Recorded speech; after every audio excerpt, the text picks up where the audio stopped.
To order. It's 7 o'clock from my watch. You need to fill out a green card, by the way, because I know what's going to happen. I show that 4 of the commissioners are here. Missing are Ronit and Phoebe, but I don't. That's correct. Do you need their last names? I'm looking, Mr. Commissioner Bodner and Commissioner Bogner Brussack. and Brussack. How am I doing, Ken? Marginal. Marginal. But you're all right. Okay, I'm rolling though. And my minutes are not here. Okay, that's good. But I can keep rolling. Do you have anybody have a minutes Yes, I do. I'm going to give them to you right now. or a copy of them? Yeah. Oops, that's the agenda. That's what I want, the agenda. Oh, you want the agenda? Yeah, because items for action. Because now is there anything, public comment on items that are not on the agenda? No. Jim's saving for that. Turn off your phones. So I'd like to remind everybody that your cell phones, please either silence them or turn them off so that they don't disrupt the meeting. I'm going to do that. Perfect. First item on the agenda is the consent calendar, and it's the minutes. Are there any corrections to the minutes? Pull up the minutes here. There's the minutes. I know, I read them. I read through all this stuff, I just left it at home. Okay. Is there any corrections to the minutes? No? Seeing none, is anybody like to make a motion to? Motion to approve? John motions, second by Ken. All in favor? Aye. Motion passes unanimously. Next item on the agenda is? Let me pull it up just a second.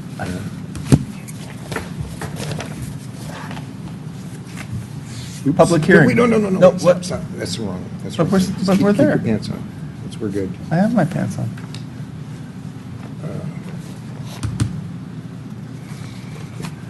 Yeah. Next item on the agenda is shoulder paving policy, of which I have 2 public speakers. And staff, would you like to start first? Thank you, Mr. Chairman. I will give you a brief report. This item comes to you at your request regarding the shoulder paving policy. And I think the concern was with regard to paving, the amount of impervious paving along the street shoulders. This is a long-standing policy that the city council has been working with since 2001. And really the problem was wider streets. This is a picture of what the typical problem of having the shoulders paved from the street edge to the property line, and has the effect of widening the street, creating more runoff, and increasing traffic. So the council developed a policy to reduce the amount of paving that's allowed along the street shoulders, and really what's allowed now, if one's to pave the shoulders, is they have to put a 3-foot swale along the edge of the street, and then they have a minimum landscape area that they have to put in, and then you can also do parking duckouts, but they have to be paved in pervious materials. The driveways and the pathways are allowed as impervious, but the duckout parking has to be pervious. So this is a policy's been debated at great length by our council as recent as a few years ago. This is what it looks like in its policy form. It's applied to new single-family construction and significant remodels. You are required to do the asphalt swale at a minimum, but you are not required to do the parking duckout.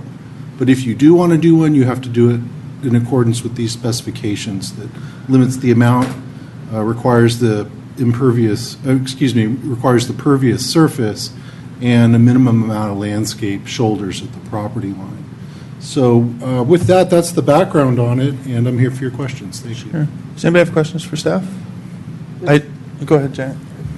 But first you have to turn your microphone. So does the drainage that you put in front, is it elliptical shaped? Is it to allow for? Yes. Yeah. So what happens when you've got one neighbor that does that, and then, I mean, you know, I mean, this picture's great because it goes the length of the this street, right? picture's perfect, but it's not always like that. So go to the next picture, the problem, right? Because it the is. problem is that, see this picture right here? Yeah, that's, There's- and so one neighbor could have that, and the next one could be a driveway that was, you know, grandfathered in, and the next one after that could be just dirt. That's right. And generally, the shoulder drains downhill, Yeah. mostly to the north. And so it does concentrate the water. And then, you know, the Public Works Department looks at this, it's a case-by-case basis when, you know, if we have 2 or 3 of these properties in a row that have been developed, sometimes it does demonstrate a problem area where there's a low area or something, but generally the shoulder drains. And we haven't seen flooding onto the private properties, except for there are a few neighborhoods where there are some dips in the street where water does accumulate. These are known problem areas that our engineering department's aware of. But most of the streets drain eventually to a storm drain. And the idea here with the asphalt swale is that it takes that runoff that does occur and moves it down the street. And my understanding from a citizen was that the reason that they wanted it in a swale was that the oil and other potential items that may be on the street, as it builds rain, it washes down the gully into the storm drain so that it can be taken away rather than left on property where it could create some toxic buildup. I mean, that was what I was told, but I don't know if that was what City Council, Well, when they created that policy, was what they were thinking of or mentioned. Yeah, in general, the street runoff can have toxins, and we try and avoid direct connections to the bay. Essentially, our storm drains go into the creeks, which go into the bay, and this is something that the water quality permit that we operate under regionally is looking at this issue, the idea of creating green shoulders. But this is a few years away, and and this is the problem. What do you do with the water if you are going to start containing it?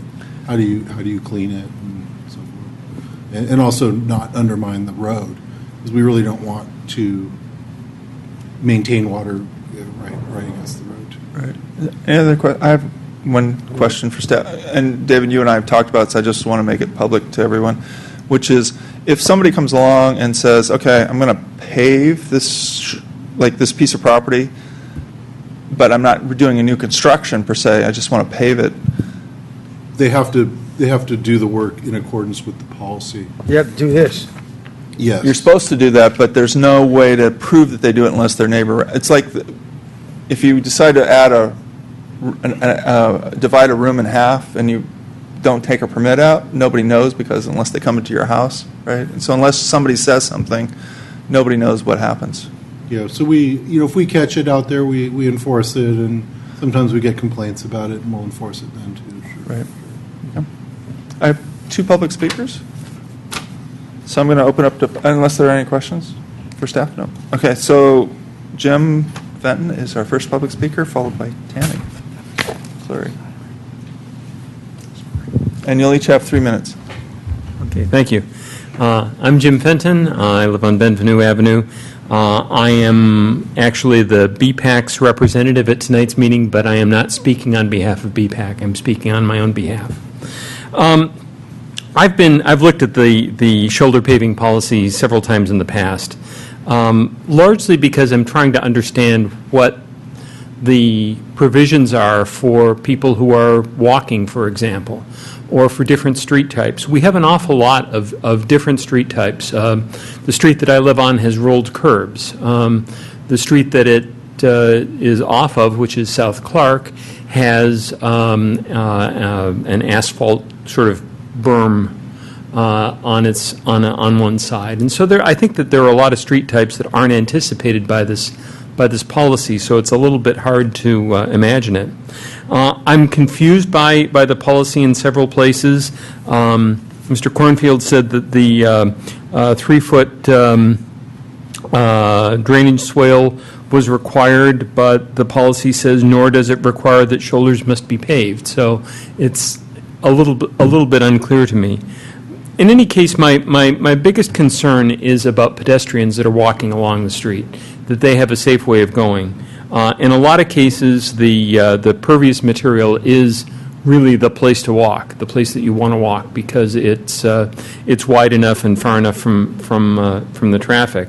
But what we're requiring here is that there be landscaping for at least 10 feet close to the property line, in order that and basically that often prevents the pedestrian from being able to continue down the street. They have to veer into the street to do that, and I'm concerned that that's a safety problem in some cases. I see situations where there are families pushing baby strollers in the street, and I would like to not see that in my city.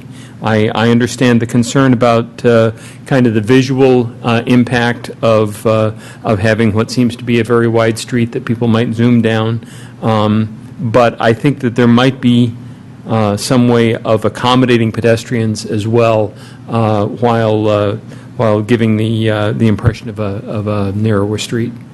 Thank you. Thanks. And Tammy?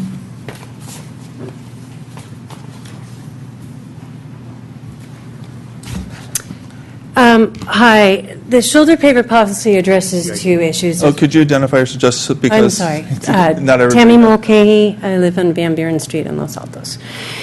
It addresses the two issues we've just talked about. It addresses the materials used in the right-of-way around a person's property, but it says for impervious compactable materials, which basically limits it to two choices, granite fines and impervious asphalt. It does not allow for bark or pebbles or any other things that are typically characteristic of our community. The other purpose is this asphalt swale, and the problem with the swales we've already discussed, it's a piecemeal approach. The swales don't connect, and they do funnel water into their neighbors' yards. For example, my neighbor across the street has two houses right next door. This winter, she will have 2 swales worth of water flooding into her yard. The premise of the policy, though, is what confuses me, just like was just spoken. But I struggle with the premise that there will suddenly, and over the years, be connected swales. I struggle with the fact that we are going to be widening a lot of our streets by 3 feet on each side, so a total of 6 feet. But what I really struggle with is the runoff of our roads, which is designed by the swale to direct deposit into our watersheds. As we all know, what goes into our storm drains usually goes directly into the bay one way or the other, and stormwater is the largest source of pollution of the San Francisco Bay. And right now, one of the positive aspects of our drought is we have less urban runoff, and our watersheds are actually cleaner than they have been in years. Forward thinking is to prepare for storms by collecting water where it falls, to eliminate the pollutants and trash before they even enter the storm drain. And this is done by moving away from impervious channels and moving from gray streets to green streets and capturing stormwater with greener methodology. As for street integrity, the swale, I think at the time reflected best management practices, but I don't think it's current thinking. If you look in Los Altos Hills along Fremont Avenue, you'll see that it has rock on the side of it. That allows for for the water to penetrate. The pollutants are captured in the soil where they degrade and they go into our groundwater. Talking about the regional stormwater drainage permit, I was very happy to have Save the Bay and the San Francisco Estuary Institute, which just released new information on the pulse of the Bay. Reading from that, I envision substantial conversion of Bay Area grayscape to greenscape while we are in the midst of finalizing a regional stormwater drainage permit that will engage numerous municipalities in the task. This is not a dream. We are essentially going to require it in a progressive way that starts with the forthcoming permit. So exciting things are coming regarding this issue, but I don't think the swale is an answer. And the other thing is for parking. If you look at that picture right there, people can't park. They're going to park half on the street, and then they're going to park in front of their neighbor's yard. That doesn't work. Thank you.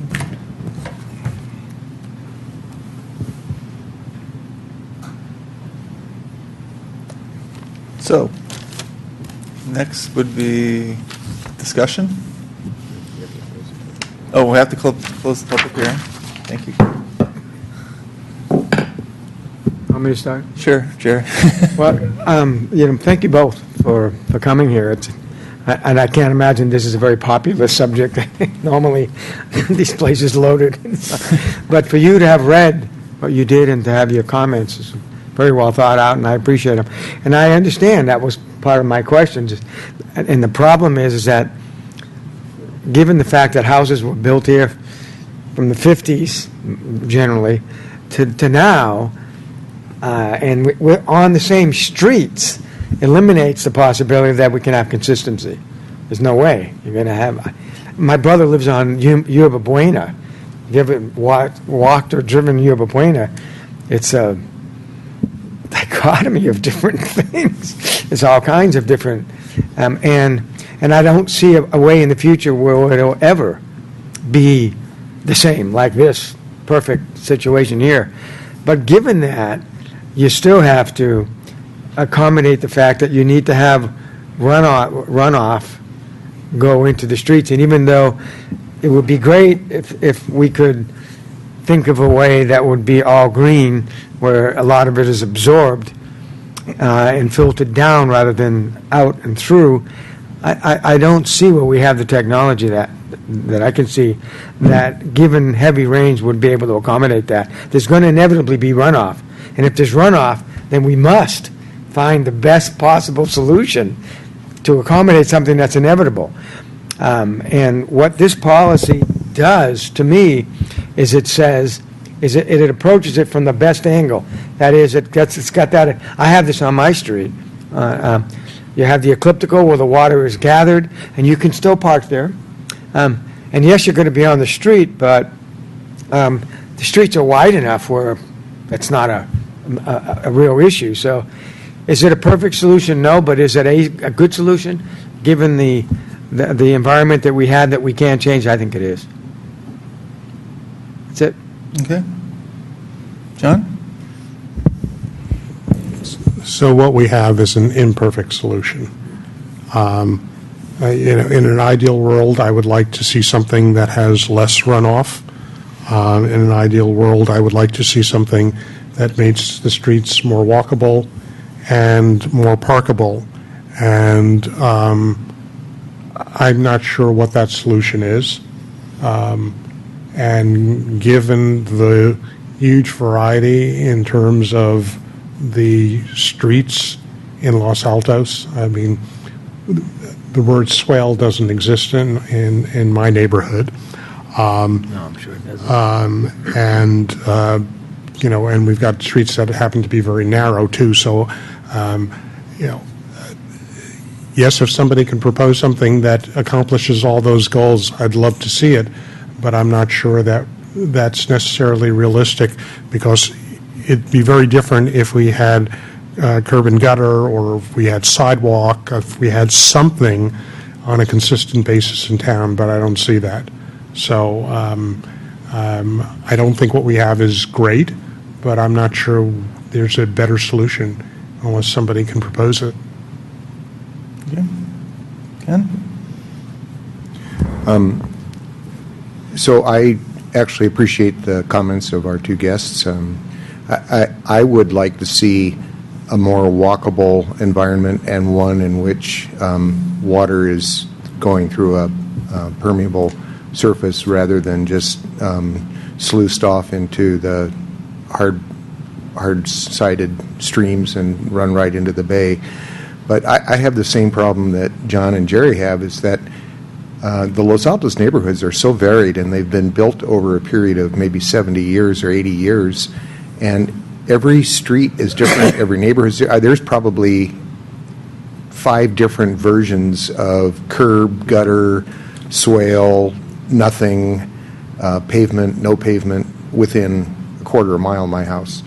And unless there were a citywide project in which it was mandated that all roadsides were going to be changed somehow, I just don't see how it's going to happen. I mean, it could happen in a piecemeal way, but it's really, I think that's a policy that the city council has to change. It's not something that we're going to change in this committee.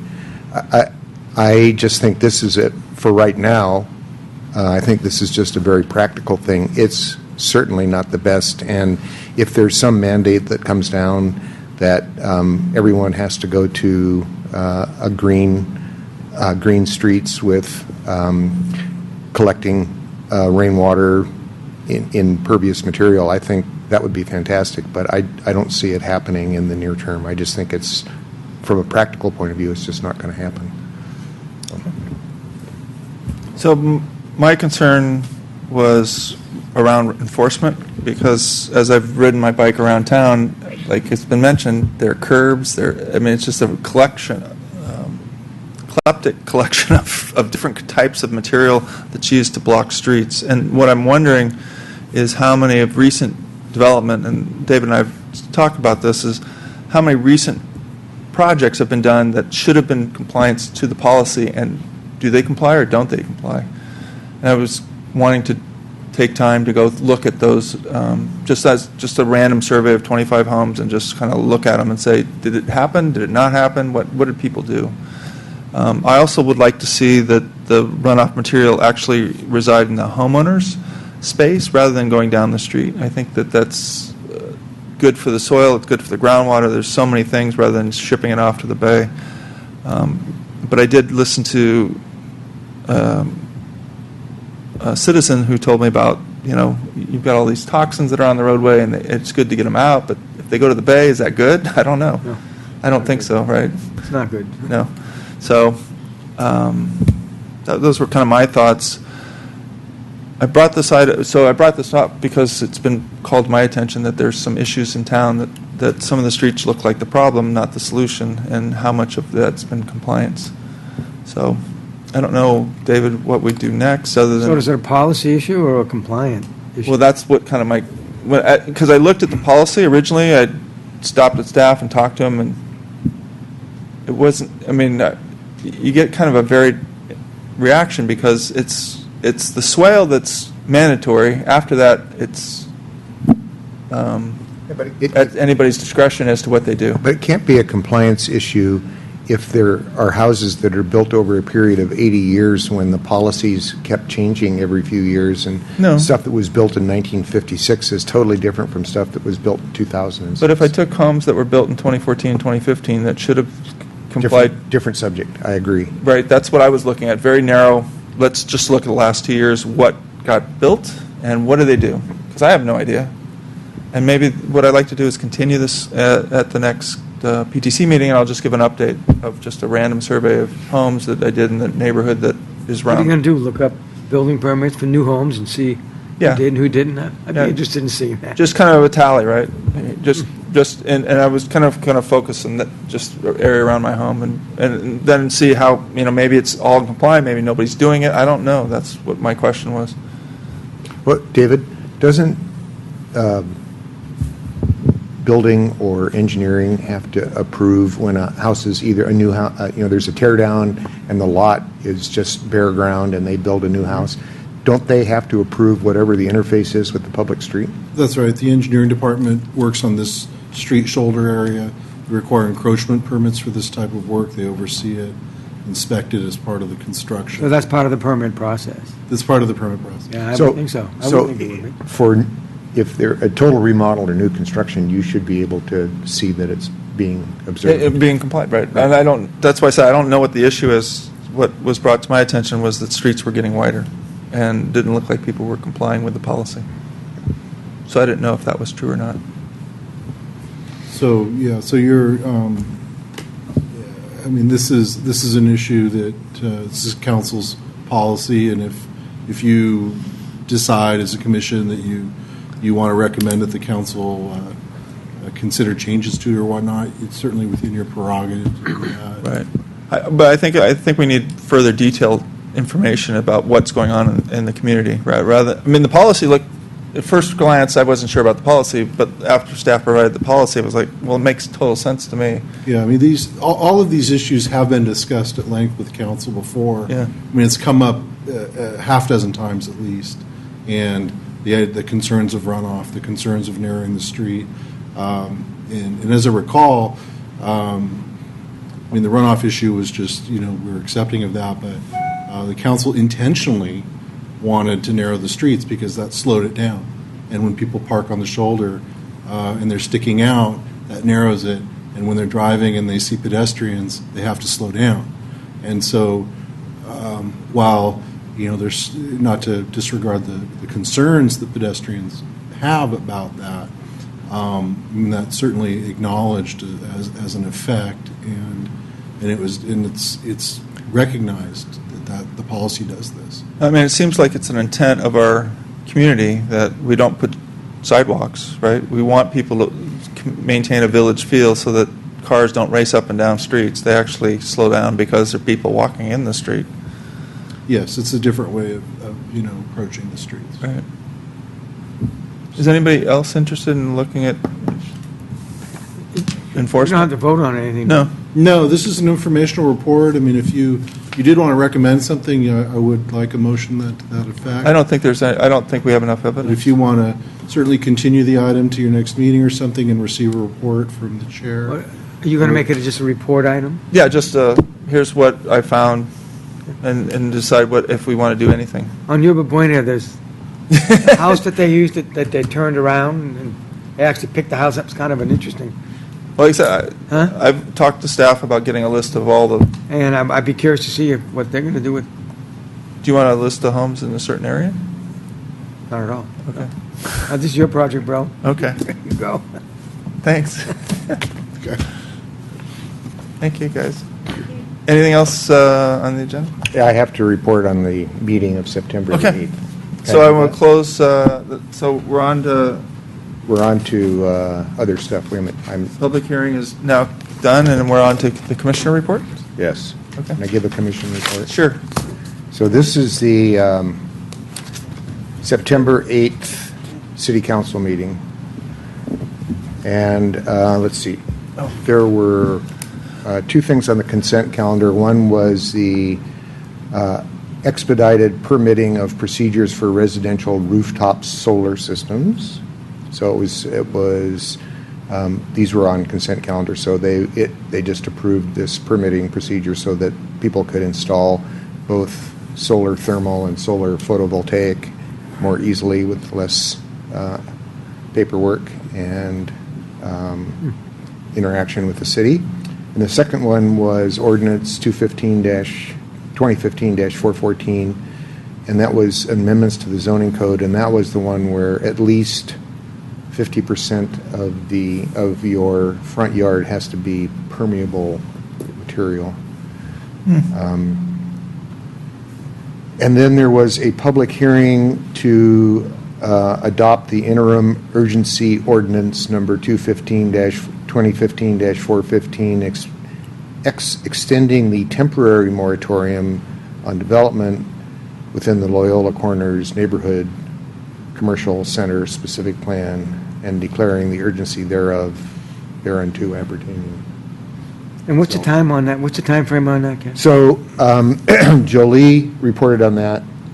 She had this temporary extension is at a maximum of 22 months. So that goes out roughly 2 years. Wow. And she said that the only reason she suggested that was because that's the maximum allowed by government rules.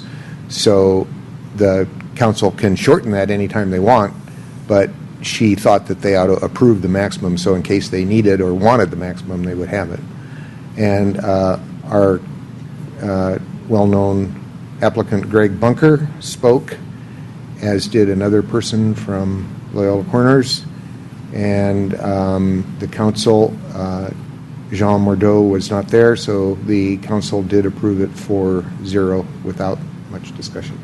They did what? They They approved it. They approved the Moratorium. 22-month discussion, 22-month moratorium with 4-0 with no discussion, very little discussion. So Ronit was the attendee for this September 15th meeting, but I I also. don't think there was a September 15th meeting. Yes, there was. Was there? Oh. It I was a looked on special the- meeting. I looked on the agendas and I didn't see one. There was a special meeting on the 15th Oh, okay. because the 22nd was canceled.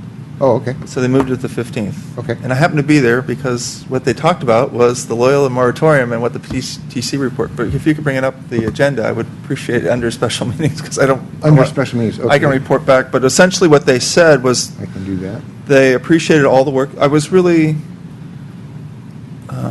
pleased, or it was really nice to hear every one of the council members said they really liked the fact that we were proactive about looking at the Loyola Corners measure. And That we, coming- the planning committee? that we, the Planning Commission and Transportation Commission, had taken a step to try to identify what the issues were and give them at least some ideas, rather than them saying, well, this is a problem, we want the PTC to go do it. I would feel the same way if I were them too. I mean, why not? And then what they said was essentially that what they want is better information from staff and perhaps getting a consultant, but what could or economically work in that facility, rather than just going out and trying to redo the plan, but just what could work, because they weren't sure what would make feasible sense. And we kind of said the same thing, I would say, in that we weren't sure from a retail standpoint what made sense with the parking ratios. And they saw the same thing. So are they going to put together a committee? Or what are they No, they're actually asking staff to come back with a consultant, I think. Yes, we're going to come back with an economic report Yeah. that will then help provide some background to consider the policies and whether we should change them. Sure. You're going to, you know how I am on this. Excuse me, Chair, Don't take out I have a personal commitment take I par- have to. don't take run, parking so off I'll the- apologize. So if Mr. Off the agenda, because to me, that's very important. Yes, parking's very much part of it. Very, very much. John's going to leave, does that mean we're not in a quorum? But I don't think there's any action. No, that's on things. fine. You have a quorum to have the meeting. You need a majority of those present to do business. But we're just You need a reporting. majority of the commission to do final actions on things. Okay, so if we just want to report back, then. Yeah, you're good. Okay. Still in session. Okay, so then the other thing that they spoke about was the improvement at San Antonio and First Street, that the new traffic controller was going to go in, and it was pulled from consent. There was some concern about why are we spending so much money, and what was great was I spoke from our standpoint of the PTC that we've looked at this issue. We've said to staff that this is a problem. They've tweaked it as best they can, and what was identified from Cedric is they need to replace the hardware. And that's what this proposal was. So they proved that. Glad you were there, that's cool. Yeah, it was good to hear, at least, to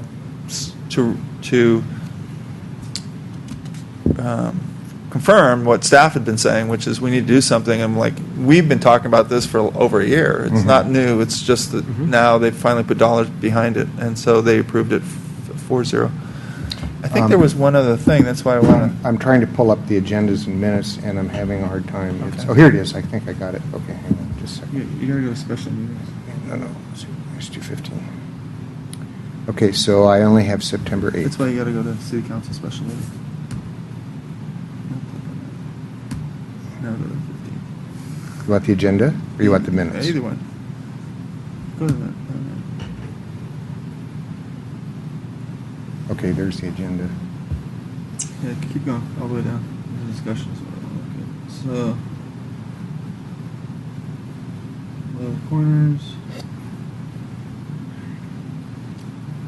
I don't think there's summary conditions. So this was the summary of key conclusions of the 2015 survey of city. So they presented the data from the 2015 survey of the downtown area, and there wasn't really anything. It was just a completion of that, as I remember. Well, it was a summary of the conclusions. Yeah, there wasn't. And really, they summarized that 80% of the residents, it was a scientific poll of What? 1,400 residents. Excuse me, I'm not sure of the number. Is that what you need?